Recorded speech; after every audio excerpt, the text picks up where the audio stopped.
आज अपन पढ़ेंगे मल्टीप्लेक्सर के बारे में, ठीक है। What do you mean by multiplexer. अब मल्टीप्लेक्सर की जरूरत क्यों पड़ी, why the multiplexers are important. ठीक है, ये सेकंड चैप्टर में है, शायद आपके सेकंड में ही होगा। कॉम्बिनेशनल लॉजिक सर्किट है मल्टीप्लेक्सर। अब मल्टीप्लेक्सर की जरूरत क्यों पड़ी। मल्टीप्लेक्सर का मतलब होता है multiple inputs one output. Input तो आपके पास बहुत सारे हैं, बट सेलेक्ट एक ही होगा आउटपुट के अंदर, ठीक है।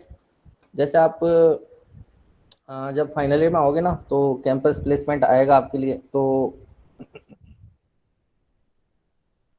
क्या होगा, उसमें आपको बहुत सारे स्टूडेंट्स बैठेंगे प्लेसमेंट के लिए, बट सेलेक्ट तो मतलब क्या कहते हैं, लिमिटेड ही होंगे, ठीक है।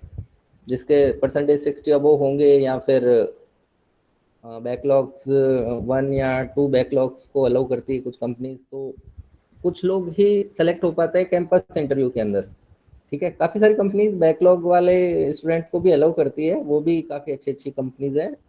तो तो ये बात है कि भाई मल्टीपल इनपुट्स और एक आउटपुट जब आपको सेलेक्ट करना है। After all you will be the product of JIT after 3 years.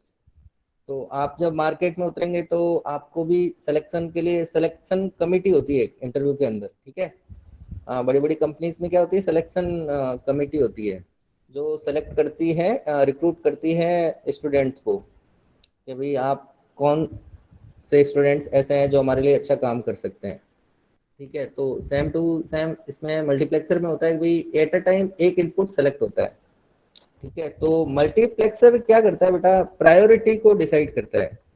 Priorities के अकॉर्डिंग इसको आउटपुट प्रोवाइड करता है मल्टीप्लेक्सर, भाई कौन सा इनपुट कब जाएगा आउटपुट के अंदर, ठीक है, by means of selection lines.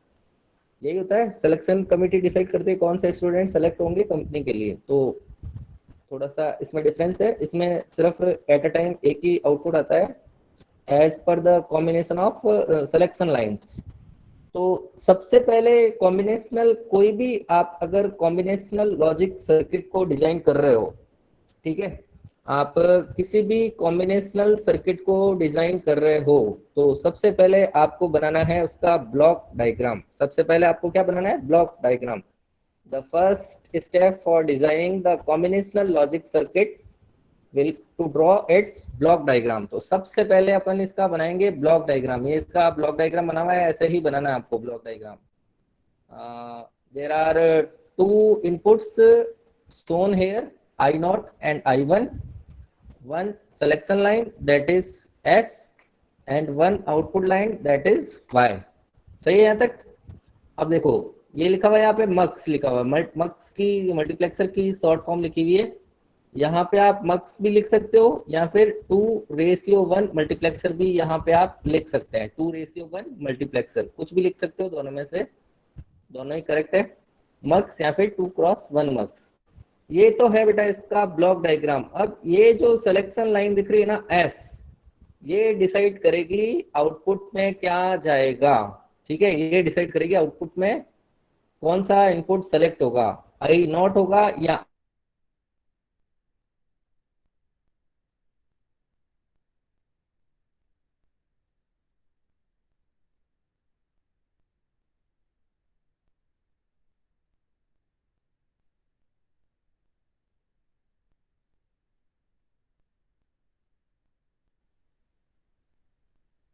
Truth table दिख रही है।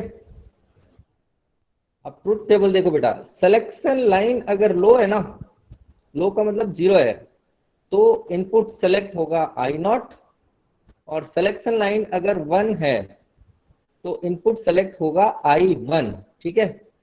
तो S अगर 0 है, तो I0 जाएगा एज आउटपुट, और S अगर 1 है तो I1 जाएगा एज आउटपुट। इसका मतलब क्या हुआ, ट्रुथ टेबल से आपको लिखना है थर्ड स्टेप, लॉजिक एक्सप्रेशन। तो लॉजिक एक्सप्रेशन आप कैसे लिखेंगे ट्रुथ टेबल से, ट्रुथ टेबल को यूज करते हुए आपको लॉजिक एक्सप्रेशन लिखना है। सेकंड स्टेप था आपका ट्रुथ टेबल, और थर्ड स्टेप है आपके पास लॉजिक एक्सप्रेशन। तो ट्रुथ टेबल से लॉजिक एक्सप्रेशन कैसे लिखेंगे, यहाँ पे एस की वैल्यू 0 है, एस की वैल्यू 0 है, इसका मतलब क्या होता है, एस का बार, ये लिखा हुआ है यहाँ पे एस का बार। जब एस का बार है तब कौन सा इनपुट सेलेक्ट होगा, आई नॉट। तो ये हो गया बेटा एस बार आई नॉट, सही है। अब एस की वैल्यू इसमें जीरो रखोगे ना, एस की वैल्यू आपने पुट करी यहाँ पे जीरो, कितनी पुट करी, जीरो। तो एस बार की वैल्यू कितनी हो जाएगी, एस की वैल्यू आप जीरो पुट कर रहे हो तो एस बार की वैल्यू हो गई वन, और ये वन मल्टीप्लाई हो जाएगा आई नॉट के साथ, ठीक है। तो आउटपुट में क्या आ जाएगा, आई नॉट, ठीक है। एस की वैल्यू कितनी रखी थी, जीरो, तो जीरो मल्टीप्लाई होगा आई वन के साथ, तो zero dot I one will be result in zero. तो सेलेक्ट क्या होगा बेटा, एस बार आई नॉट, और एस की वैल्यू जीरो है तो जीरो का बार वन, और one dot I one one. तो ये इस तरीके से सेलेक्ट हो गया आई नॉट। सेकेंड इनपुट देखो बेटा, एस जब वन है तो कौन सी आउटपुट में क्या आ रहा है, आई वन, तो इसको लिख देंगे सिंपल सा एस आई वन। अब एस की वैल्यू जब वन है ना, एस की वैल्यू जब वन है तो एस बार कितना होगा, जीरो होगा, तो zero dot I not will be result in zero, और वन डॉट आई वन कितना हो जाएगा, आई वन।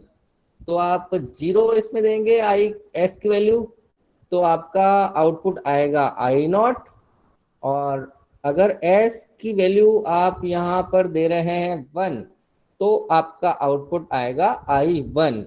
तो सबसे पहले है ब्लॉक डायग्राम, दूसरा है ट्रूथ टेबल, ट्रूथ टेबल से आपने बनाया है लॉजिक एक्सप्रेशन, और सबसे जो मेन स्टेप है वो अभी बाकी है। जो फोर्थ और लास्ट स्टेप होता है लॉजिक सर्किट। तो लॉजिक सर्किट आपको बनाना है by means of logic expression. By using logic expression you have to design the logic diagram. तो लॉजिक डायग्राम कैसे बनाएंगे, by using simple logic gates. Logic gates सबको पता है, AND OR NAND NOR XOR XNOR और NOT, ये 7 तरह के लॉजिक गेट्स होते हैं। तो ये देखो बेटा, सबसे पहले एक्सप्रेशन में क्या लिखा हुआ है, S bar I not, S bar I not, तो ये यहाँ पे जा रहा है, फर्स्ट जा रहा है यहाँ पे आई नॉट, एस बार और आई नॉट पे आपको कौन सा ऑपरेशन परफॉर्म करवाना है, एंड ऑपरेशन।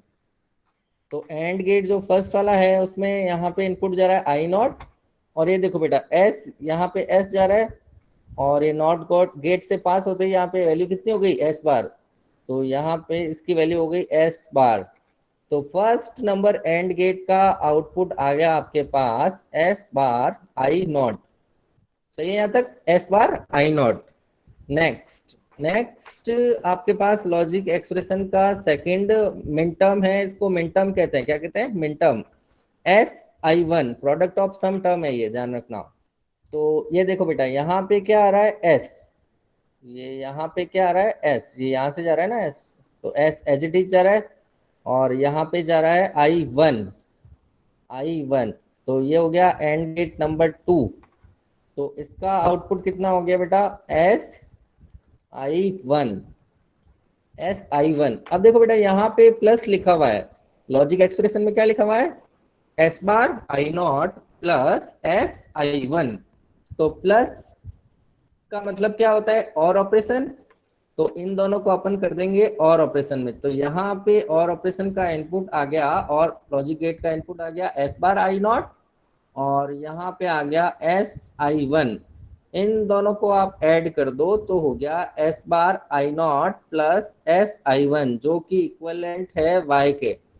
तो ये हो गया आपका कॉम्बिनेशनल लॉजिक सर्किट डिजाइन, जो है आपके पास 2:1 मल्टीप्लेक्सर। समझ में आ गई बात। तो सबसे पहले आपको बनाना है ब्लॉक डायग्राम, ब्लॉक डायग्राम से बनाना है आपको ट्रूथ टेबल, ट्रूथ टेबल से लॉजिक एक्सप्रेशन, और लॉजिक एक्सप्रेशन से आपको बनाना है लॉजिक डायग्राम। यहाँ तक समझ आ गया, किसी को कोई डाउट है क्या इस स्लाइड के अंदर, 2:1 मल्टीप्लेक्सर के अंदर, anyone having any doubt till now? किसी को कोई डाउट नहीं है तो आगे बढ़ते हैं। आगे बढ़ते हैं यहाँ पे 4:1 मल्टीप्लेक्सर, 4:1 मल्टीप्लेक्सर। तो सबसे पहले आपको क्या बनाना है, ब्लॉक डायग्राम। क्या बनाना है, ब्लॉक डायग्राम। ब्लॉक डायग्राम आप कैसे बनाएंगे, तो ये देख लीजिए, यहाँ पे इसको ऊपर बना देते हैं ब्लॉक डायग्राम को। 4:1 मल्टीप्लेक्सर है, ठीक है। तो ये रहा आपका 4 इनपुट्स हो जाएंगे। यहाँ पे मैं बना रहा हूँ ब्लॉक डायग्राम, ये इनपुट नंबर 1, 2, 3 एंड 4, और there will be 2 selection lines. अगर इनपुट लाइंस आपके पास 4 है तो सिलेक्शन लाइंस कितनी होनी चाहिए? 2। और ये हो गया आपके पास आउटपुट y, ठीक है। और यहाँ पे लिख दिया आपने 4x1 मल्टीप्लेक्सर के लिए आपने लिख दिया मक्स, ठीक है। और यहाँ पे आपने डिफाइन कर दिए इनपुट्स I0, I1, I2 और I3, I0, I1, I2, I3। और सिलेक्शन लाइंस हो जाएगी आपके पास S1 और S0। S0 and S1 will be selection lines and Y will be the output. तो ये था बेटा आपका ब्लॉक डायग्राम 4:1 मल्टीप्लेक्सर का। There are 4 inputs named as I0, I1, I2, I3. There are 2 selection lines that are S0 and S1, and there is one output line that is Y। तो 4 तो हो गए इसमें इनपुट लाइंस, 2 सिलेक्शन लाइंस हो गई और एक हो गया आपके पास आउटपुट। अब देखो बेटा, अब क्या करना है, सिलेक्शन लाइंस के कॉम्बिनेशन के अकॉर्डिंग आउटपुट इसका सेलेक्ट होगा। तो ये देखो बेटा, सिलेक्शन लाइंस कौन कौन सी है? S0, S1 और Y। इसको मिटा देते हैं, दिख नहीं रहा होगा, ठीक है। ये इसको S1, ये है आपके पास truth table S1, S0, Y। अब सिलेक्शन लाइंस 2 है, तो 2 सिलेक्शन लाइंस से कॉम्बिनेशन कितने बनेंगे? 4 कॉम्बिनेशन बनेंगे। 2 से कॉम्बिनेशन कितने बनेंगे? 2⁻², दैट इज 4 कॉम्बिनेशन। तो एक बार तो दोनों ही सिलेक्शन लाइंस लो होगी 0 0, फिर सिलेक्शन लाइन होगी 0 1, उसके बाद होगी 1 0 और दूसरी होगी 1 1। तो सिलेक्शन लाइंस जब 0 0 है तो आपके पास आउटपुट आएगा I0। सिलेक्शन लाइन अगर 0 1 है तो आउटपुट में आएगी I1। सिलेक्शन लाइन 1 0 है तो आपके पास आउटपुट आएगा I2। और सिलेक्शन लाइन का कॉम्बिनेशन अगर 1 1 है, दोनों ही सिलेक्शन लाइंस हाई है, तो आपके पास आउटपुट आएगा I3, ठीक है।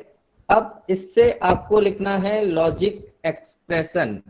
तो फर्स्ट स्टेप तो था आपके पास ब्लॉक डायग्राम, सेकंड स्टेप है आपके पास ट्रुथ टेबल, और थर्ड स्टेप में यहाँ पे लिखने जा रहा हूँ इसका लॉजिक एक्सप्रेशन। तो लॉजिक एक्सप्रेशन कैसे लिखेंगे आप? y इक्वल टू, अब देखो I0 कब आ रहा है? जब S1 और S0 दोनों ही क्या है? 0 0 है। तो यहाँ पे आप लिख देंगे S1 का बार, S0 का बार, तब आउटपुट कितना आ रहा है? I0, सही है। ये हो गया लॉजिक एक्सप्रेशन का पार्ट नंबर फर्स्ट। इसको ओपन करेंगे और ऑपरेशन ऐड करेंगे इसमें।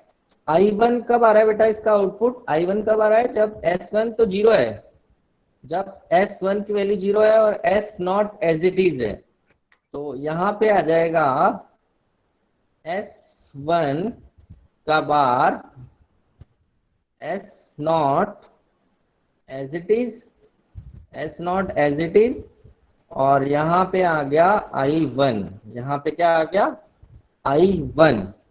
अब नेक्स्ट आपको देखना है थर्ड नंबर पे क्या इनपुट कॉम्बिनेशन है? 1 0 के लिए I2 आ रहा है, तो यहाँ पे देखो S1 as it is, S0 का आ जाएगा यहाँ पर बार, क्योंकि S0 की वैल्यू 0 है, और यहाँ पे सेलेक्ट हो गया इनपुट आपके पास I2। तो ये यहाँ तक। नेक्स्ट आपके पास सिलेक्शन लाइंस है 1 1 और आउटपुट आएगा I3। तो कितना हो जाएगा बेटा? S1 S0 और ये हो गया I3। समझ में आ गई बात?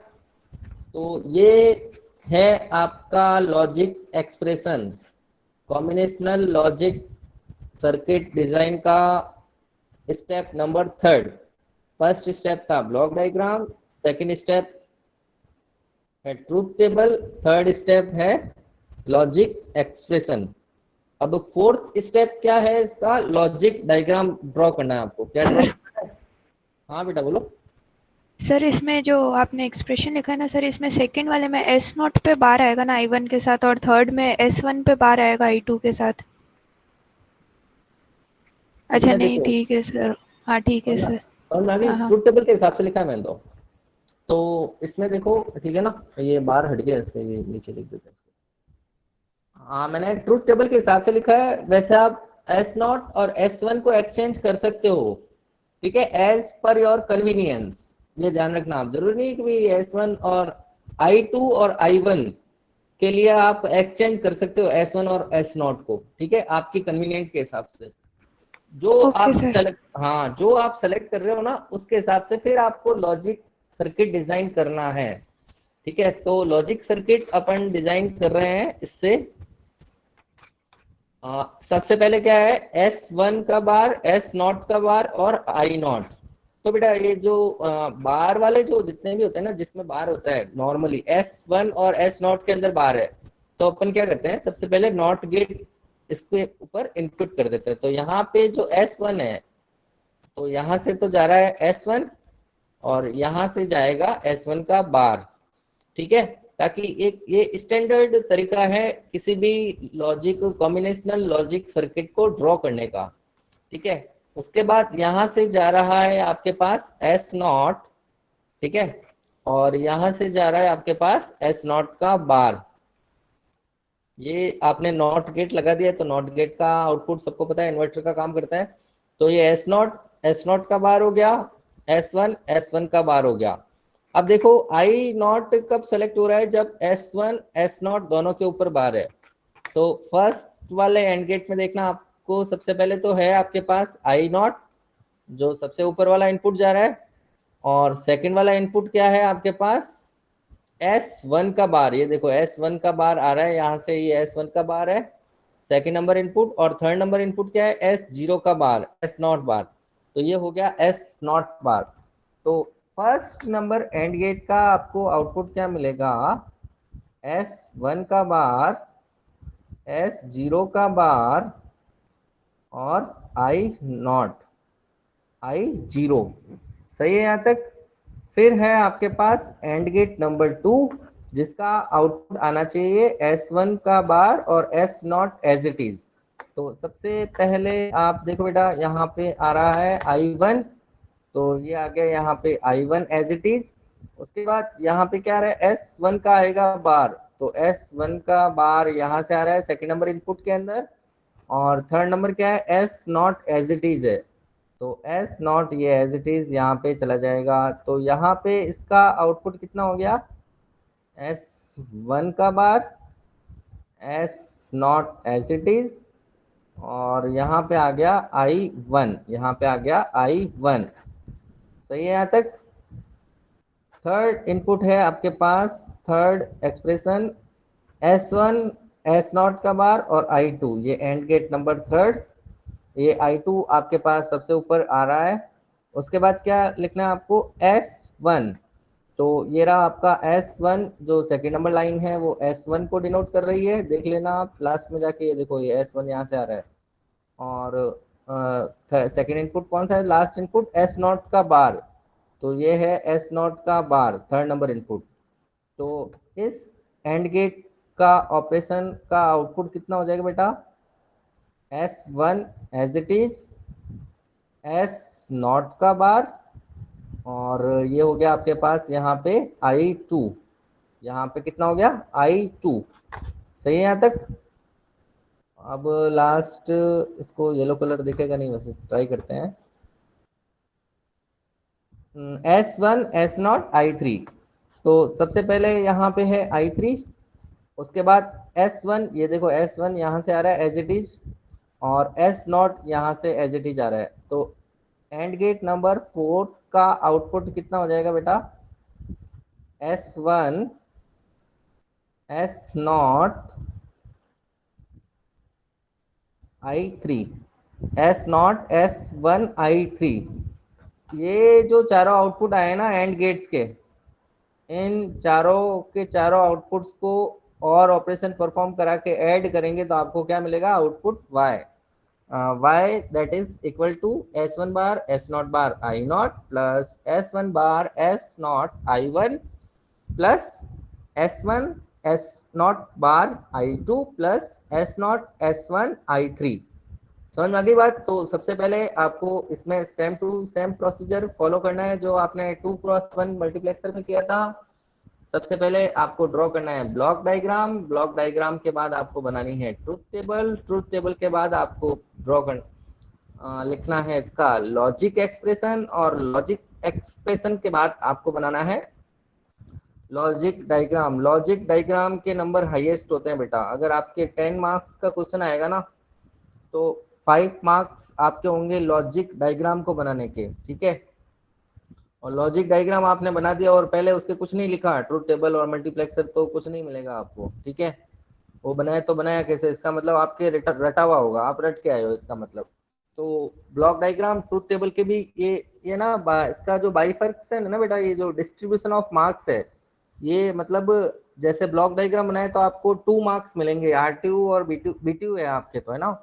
बीटीयू की कॉपीज इसी तरीके से चेक होती है। सबसे पहले आपने ब्लॉक डायग्राम बनाया, 2 मार्क्स देंगे आपको, फिर ट्रूथ टेबल के 2 नंबर है, फिर लॉजिक एक्सप्रेशन के 2 नंबर है, और इसके फिर 4 नंबर है, और एक्सप्लेनेशन भी आपको करना पड़ेगा, एक्सप्लेनेशन के भी मार्क्स होते हैं, ठीक है। तो एक्सप्लेनेशन आपके पास सबके पास अवेलेबल है, बुक्स है आपके पास बहुत सारी, ठीक है। तो उसमें आप देख सकते हैं, वैसे सबको पता है 4 में से कोई भी एक सेलेक्ट होती है, 4-5 लाइनें। इसमें जो है ना एक्सप्लेनेशन ज़्यादा नहीं लिखना होता है, ध्यान रखना, ठीक है। लिमिटेड जितना आप एक्सप्लेन कर सकते हो उतना एक्सप्लेन करना है। एक्सप्लेनेशन लिखने का टाइम नहीं मिलता है बीटीयू के एग्जाम्स में। क्वेश्चन पेपर थोड़ा लेंथी आता है डिजिटल इलेक्ट्रॉनिक्स का, सारे क्वेश्चन पेपर लेंथी आते हैं, बट वो रिटर्न प्रैक्टिस होनी चाहिए पहले। तो ये समझ में आ गया 4:1 लाइन मल्टीप्लेक्सर। इसमें किसी को डाउट हो तो पूछ लो अभी, किसी को कोई डाउट नहीं है तो आगे बढ़ते हैं अपन। अब जो मैं क्वेश्चन करवा रहा हूँ ना बेटा, वो थोड़ा सा है इसमें इम्पोर्टेंट। हाँ, ये क्वेश्चन आप समझ लीजिए। ये क्वेश्चन ये जो है ना, एक मिनट, कलर येलो ही सेलेक्ट किया हुआ, डार्क रेड। ये क्वेश्चन आपको गिवन है, ठीक है। f is a function of x y z that is equal to sigma minterm number 1 2 6 7, ये मिनटर्म नंबर है 1 2 6 7, ठीक है। इसको आपको इम्प्लीमेंट करना है यूजिंग 4x1 मल्टीप्लेक्सर, ठीक है। तो क्वेश्चन आपको लिखा हुआ है implement the following function using 4x1 multiplexer, ये आपका क्वेश्चन है। तो इसको आप किस तरीके से करोगे, तो सबसे पहले आपको ड्रॉ करनी है ट्रुथ टेबल। जो ट्रुथ टेबल क्या करते हैं, truth table shows the relationship between inputs and output. तो इनपुट्स तो है आपके पास एक्स वाई एंड जेड, और ये है आपके पास आउटपुट। एफ क्या है आपके पास, आउटपुट। ये है आपके पास इनपुट्स और एफ है आपका आउटपुट। तो इनपुट के 3 कॉम्बिनेशंस, 3 इनपुट्स है तो 8 कॉम्बिनेशंस बनेंगे, सबको पता है। 0 0 0 0 0 1 0 0 1 0 0 1 1 0 1 0 0 1 0 1 1 1 0 और 1 1 1। ये जितने भी नंबर है ना बेटा आपके ट्रिप्स पे होने चाहिए। 0 0 0 को 0 कहते हैं, 1 0 1 को 5 कहते हैं, 0 1 1 को 3 कहते हैं, 1 1 0 को 6 कहते हैं। क्योंकि मतलब 40-45 दिन हो गए आपको लेक्चर अटेंड करते हुए, तो ये सब आपको याद हो जाने चाहिए टिप्स पे नंबर, ठीक है। तो अब देखो बेटा, ये जो पहले वाले जो 2 इनपुट्स है ना, पहले वाले जो 2 इनपुट्स है वो फिक्स दोनों में सेम है। 0 0 फिर 0 0, 0 1 फिर 0 1, 1 0 फिर 1 0, 1 1 और 1 1। तो ये 2 इनपुट्स के लिए सेम है, तो इनको अपन यूज कर सकते हैं एज अ सिलेक्शन लाइंस, ठीक है। तो x और y को अपन एज अ लेंगे सिलेक्शन लाइन। x को आपने ले लिया S1 और y को ले लिया आपने S0, ठीक है। क्योंकि ये दो इनपुट्स के लिए सेम है, क्योंकि आपको डिजाइन करना है अल्टीमेटली 4x1 मल्टीप्लेक्सर, और 4x1 मल्टीप्लेक्सर आपको डिजाइन करना है ना, तो 2 आपको चाहिएगी सिलेक्शन लाइंस। तो 2 सिलेक्शन लाइंस यहाँ से आप ट्रूथ टेबल से इजीली ऑब्जर्व कर सकते हो। 2 सिलेक्शन लाइन कौन कौन सी होगी, एक्स और वाई, क्योंकि ये दो दो इनपुट्स के लिए सेम आ रही है, तो ये हो गए आपके सिलेक्शन लाइंस के 4 कॉम्बिनेशन। अब देखना है बेटा आपको आउटपुट 1 कहाँ पे आ रहा है, मिन टर्म नंबर 1 पे आउटपुट 1 आ रहा है। ये देखो पहले दो कॉम्बिनेशन देखने आपको, आउटपुट के पहले दो कॉम्बिनेशन यहां तक देखना आपको ट्रुथ टेबल। ठीक है, सिलेक्शन लाइन को ड्रॉप कर दो। सिलेक्शन लाइन कितनी है, दोनों ही केस में 0 0 है। अब देखो बेटा आउटपुट 1 कब आ रहा है, जब Z 1 है, तो इसका एक्सप्रेशन क्या हो जाएगा, F इक्वल टू Z। तो ये ले लिया आपने, Z ले लिया एज ए इनपुट, I0 की जगह आपने क्या लिख दिया है, Z। यहाँ पे 0 1 2 3 भी लिख सकते हो, I0 I1 I2 I3 भी लिख सकते हो। ठीक है, दोनों ही सेम रहेंगे। तो आउटपुट 1 कब आ रहा है, जब Z इक्वल टू 1 है, और Z इक्वल टू 1 को अपन क्या लिखेंगे, एज इट इज Z। अब मिन टर्म नंबर 2 पे इसका आउटपुट 1 आ रहा है, ये देखो मिन टर्म नंबर 2 पे इसका आउटपुट 1 आ रहा है। फिर मिन टर्म नंबर 6 और मिन टर्म नंबर 7, ये मिन टर्म नंबर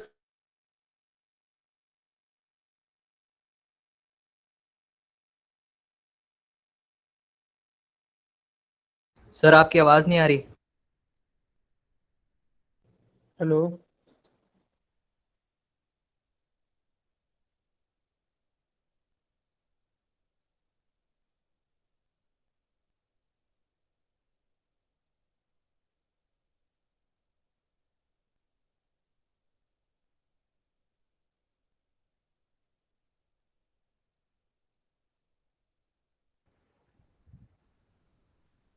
हाँ वो डिस्कनेक्ट हो गया था नेट। इस तरीके के क्वेश्चंस आपके आएंगे यूनिवर्सिटी में, ठीक है ना। तो ये देखो बेटा, अब नेक्स्ट आउटपुट क्या आ रहा है, 1। 1 कब आ रहा है, जब Z 0 है। आउटपुट 1 कब आ रहा है, जब Z 0 है। ठीक है, तो आउटपुट 1 Z 0 है, इसका मतलब क्या होगा, Z डैश। इसका मतलब क्या हो गया, Z डैश। ये हो गया इनपुट नंबर I1। सही है यहाँ तक। अब देखो बेटा नेक्स्ट कॉम्बिनेशन ऑफ इनपुट्स, जो ये 4 वैल्यूज दिख रही है आपको, इसमें आउटपुट हमेशा 0 0 ही दिख रहा है। इसमें आउटपुट कितना दिख रहा है आपको, output is always 0 what ever the input, it doesn't matter. Okay, तो आउटपुट हमेशा कितना आ रहा है, 0, चाहे इनपुट कुछ भी हो। इनपुट 0 है तो भी आउटपुट 0 आ रहा है, इनपुट 1 है तो भी आउटपुट 0 आ रहा है। तो यहाँ पे आपने लिख दिया 0, ये हो गया आपका input number 2। Input number 0 I0 I1 and I2 हो चुका है। और लास्ट आपको देखना है कॉम्बिनेशन। लास्ट कॉम्बिनेशन आपने देखा तो इसमें आउटपुट हमेशा कितना आ रहा है बेटा, 1 आ रहा है। आउटपुट हमेशा कितना आ रहा है, 1 आ रहा है, चाहे इनपुट कुछ भी हो। इनपुट 0 है तो भी आउटपुट 1 आ रहा है, इनपुट की वैल्यू अगर 1 है तो भी आउटपुट 1 आ रहा है। तो F इक्वल टू कितना हो जाएगा, always 1 what ever the inputs, it doesn't matter. ठीक है, तो यहाँ पे आपने लिख दिया 1, किसके लिए लिखा 1, I3 के लिए आपने लिख दिया 1। ठीक है, तो ये है आपका designed for the designed implementation of this expression using 4x1 multiplexer। ठीक है, तो ये हो गई आपके पास सिलेक्शन लाइंस, ये हो गए आपके पास इनपुट्स, और ये हो गया आपके पास आउटपुट। ठीक है, तो ये एक्सप्रेशन है। अब जरूरी नहीं है कि यहाँ पे मिन टर्म नंबर आपको ये ही गिवन हो 1 2 6 7। मिन टर्म नंबर्स कुछ भी गिवन हो सकते हैं। ये मैं फिर रिपीट करता हूँ, जो क्वेश्चन में आपके पास गिवन हो उसके हिसाब से आपको मिन टर्म नंबर में 1 लिख के, और हमेशा आपको इस तरीके से ये जो है मल्टीप्लेक्सर के जो सर्किट्स है वो डिजाइन करने हैं फॉर लॉजिक एक्सप्रेशंस। ठीक है, तो ये है logic implementation using 4x1 multiplexer. किसी भी लॉजिक एक्सप्रेशन को आप मल्टीप्लेक्सर से डिजाइन कर सकते हो। तो ये अगर थोड़ा सा बड़ा आया ना बेटा क्वेश्चन, तो वो 20 मार्क्स का क्वेश्चन आ सकता है। ठीक है, जैसे किसी भी लॉजिक एक्सप्रेशन को इम्प्लीमेंट करना, ये देखो ये इस तरह के क्वेश्चन आते हैं 20 मार्क्स के। 8x1 मल्टीप्लेक्सर से आपको डिजाइन करना है ये जो ऊपर वाला जो एक्सप्रेशन गिवन है। तो ये इस तरीके के जो क्वेश्चंस है ना, इसका स्क्रीनशॉट ले लेना बेटा आप लोग, ये मैं सॉल्व नहीं करवा रहा हूँ अभी। तो ये इस तरीके के 20 मार्क्स के क्वेश्चंस आते हैं, इसको 8x1 मल्टीप्लेक्सर से डिजाइन करना है, ठीक है ना। तो स्क्रीनशॉट ले लो इसका, और ये इस तरीके के क्वेश्चंस आते हैं। और एक क्वेश्चन मैंने अभी जो ये वाला सॉल्व करवाया है, ये आता है आपके 10 मार्क्स के अकॉर्डिंग इसका क्वेश्चन आता है। यहाँ तक किसी को कोई भी डाउट हो तो पूछ लो बेटा अभी तक। Anyone having any doubt till now? किसी को कोई भी डाउट हो तो पूछ लो।